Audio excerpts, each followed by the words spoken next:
Apple Maps or Google Maps? The age-old question.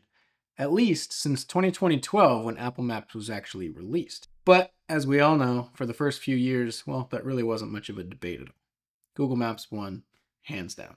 Now, historically, these apps were traditionally a navigation app to get you from point A to point B. Nowadays, things are quite a bit different. They do a ton of different things. For example, you can view your favorite stores, read reviews, see photos, see menus, plan your vacation trips, all these different sorts of things. But the way that these apps go about this is completely different. So today we're comparing these two apps to figure out what might be the best option. Now you'll notice there's one other app that I'm leaving out of this comparison, and that's Waze. And that's because it really doesn't fit in with these other two apps. It's just a navigation app and a social thing. And that's really it. But enough about that. Today we're comparing these apps in 6 different categories: user interface, user experience, navigation, research and information, exploration, and social integration. Now, Google Maps seems to be focusing a lot more on utility by including a bunch of additional buttons and things to do directly from the home screen. The search bar is located at the top with quick shortcuts for restaurants, gas, different things like that. And at the bottom, you have even more buttons to pick from.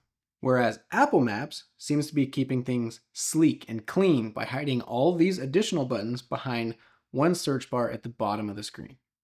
You can still get to the same things, it just takes 2 clicks instead of 1. Now this continues beyond just the home screen and goes all the way through the rest of the apps. While in navigation, Google shows a lot more street views and trails and creek names, whereas Apple simply just shows the main street that you're on and a couple main street turnoffs as you go along. Now Google just released their 3D version of the map too, so Apple Maps and Google Maps both have the 3D or 2D version depending on what you like better. And Google has Street View pretty much everywhere, whereas Apple Maps only has Street View in certain cities.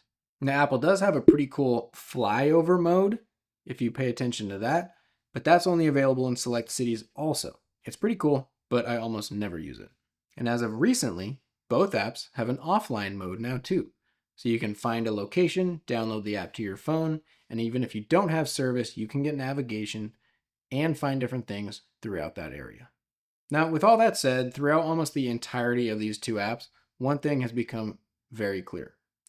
Google, again, focuses on utility, whereas Apple focuses on appearance.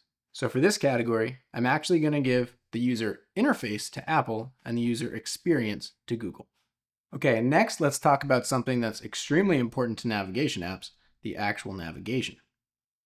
Now it's important to remember here that Google was released back in 2005 and Apple Maps didn't come on the map until 2012. So Google had an entire 7 years to refine their experience before Apple even came onto the scene. And for the first few years after Apple Maps was released, this was extremely clear.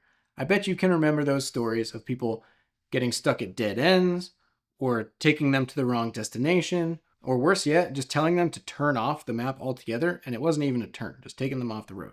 Apple's Map app for the iPhone says the best way to ski around top is through Beaver Creek Road. Turn right onto Beaver Creek Road north. The problem is, you can't get there that way. Okay, but all that's done with now. So how do these apps actually compare their navigation experience in 2024? So I've tested a number of different routes and locations with these two apps, and the routes and the destinations and the ETAs were almost identical between both apps. The one thing that I really did appreciate though with Google, and it's kind of a small thing, but I actually really enjoyed it, was that the ETA time, if you have a lot of traffic in your future, the ETA time is red. Now, one area where these apps differ significantly. Hey, wait. Before we get there, you know what'd be really cool? Is if you just hit that subscribe and that like button down there. Yeah, that'd be cool. Thanks. Now, one area where these apps differ significantly is in their voice direction or their voice navigation. Google has always kept it extremely simple and pretty much the same ever since I've started using the app, which is just something along the lines of turn right in 300 feet and then turn right, kind of right when you're there, but at speed. Sometimes it's hard to tell which driveway or which street to actually turn on if there's a bunch of sequential streets or options for you to turn. So you might get stuck missing one, which has happened to me dozens of times or a whole bunch of times. And Apple actually does something which I really appreciate, which gives you context clues like go past this street and then turn right, or go past this light and turn right at the next one. In 300 feet, turn left to stay on Commerce. Turn left to stay on Commerce, then turn left onto El Camino Real. Go past this light, then at the next one, turn right. Now, honestly, this sounds kind of like a small thing, but when you're going 40, 50 miles an hour, it's really nice knowing, okay, I'm going to turn right after I pass this light. And then boom, you're there, you turn right, you're done. So for navigation, primarily due to the voice navigation, I'm actually surprisingly going to give this point to Apple Maps. All right, next up, let's talk about research and information. Now, this is one of the components of these apps that is becoming more and more useful as time goes on, as people turn to these apps to figure out when and where to go to different businesses. Now, let's look at an example of one of my and your favorite restaurants, Chick-fil-A. Okay, now both apps have different buttons to get you there, call them, look at the menu, etc. But that's pretty much all that they have in common. Google pretty much dominates it from every point of view after that. Mostly because Apple relies on everything, or I should say Apple Maps relies heavily and takes almost everything directly from Yelp. So they don't actually have direct Apple reviews. Everything is just a review off of Yelp. Whereas Google has their entire own review system. And on the surface, this might not feel like a deal breaker, but Apple Maps limits you to just a few photos and a few different reviews. And if you click on it to go see more, it literally just opens the Yelp app on your phone. And you can see here, Google has this restaurant with a 4.4 star rating with over 1,500 reviews, while Apple, or actually Yelp, has this location at 3.5 stars with half as many reviews. When clicking on a review to see more in Apple Maps, it takes you literally completely out of their app and redirects you to Yelp, while again, Google has everything available for you directly in the app. So with all that said, there really is no comparison in this category. If you're looking for when and where to go, use Google Maps all the way. Okay, so this brings our score to an even 2-2. Okay, next topic, we're going to be talking about exploration. Okay, now this topic would come into play if you want to try to find somewhere new to go, or where do I go if my buddies are in town and we want to meet up for a drink or for dinner. So Apple Maps has this pretty cool thing called guides. Problem is, it only works in select cities, and if you're anywhere else, well, pretty much shit out of luck.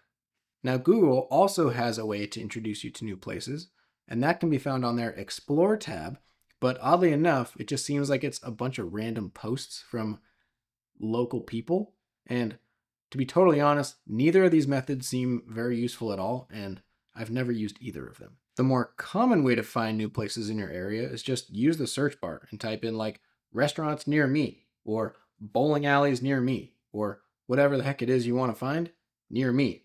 That's really all you have to do. Don't use the guides, don't use Explore, because they don't really do anything for you. So both apps have similar results and information that's available here, but I think I'm going to give the edge to Google because at least when you're like finding a place, again, they have all their own photos, all their own reviews, and you don't have to go into a Yelp thing in order to find the information that you want. So as far as purely in the Maps apps,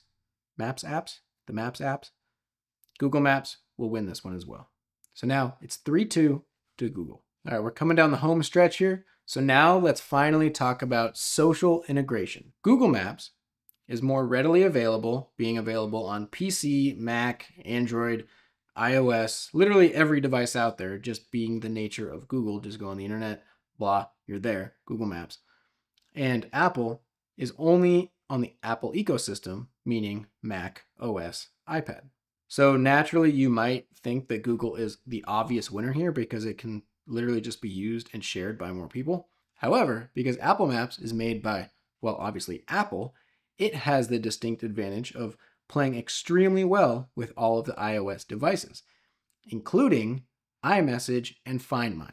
So in iMessage, it gives you the ability to drop a pin, send it to somebody, they'll click on that pin, take directions through Apple Maps immediately to you. And additionally, if like people are meeting up and they're all in the same place and they haven't sent you a pin, you can just go in the Find My app if they share their location with you, click on their name, click Get Directions, and it'll literally take you directions directly to that person. Now, I don't want to be like too hyperbolic here, but this literally could save somebody's life. If they can't contact you and you can just click on their picture, get directions directly to that person, I mean, that could be life-saving. Now, I could be just super biased here because I'm completely entrenched in the Apple ecosystem, but I'm inclined to give this point to Apple Maps. So that actually ties us up at 3-3 for both apps. So get ready, because now it's time for the tiebreaker. Well, actually, there's not going to be a tiebreaker, because I actually think that this score of 3-3 explains these apps perfectly. They're for completely different people, completely different use cases, and they're both really good at what they do. Do you want an app with great turn-by-turn navigations that's just going to get you from point A to point B and look great while doing it? Well, then use Apple Maps. If you need to find a new restaurant or find a new place to go, figure out information about it, when it's going to be crowded, all these sorts of things, use Google Maps. Me personally, I just use Google Maps to do all my research and information, either on the computer or on my phone, and then I just go into Apple Maps, type the location in, click on it, and use that for my directions, my navigation. So let me know in the comments below which app you prefer and what your favorite features are. And if you like this video, don't forget to hit that like button and the subscribe thing somewhere down there. And oh yeah, don't forget to check out this video.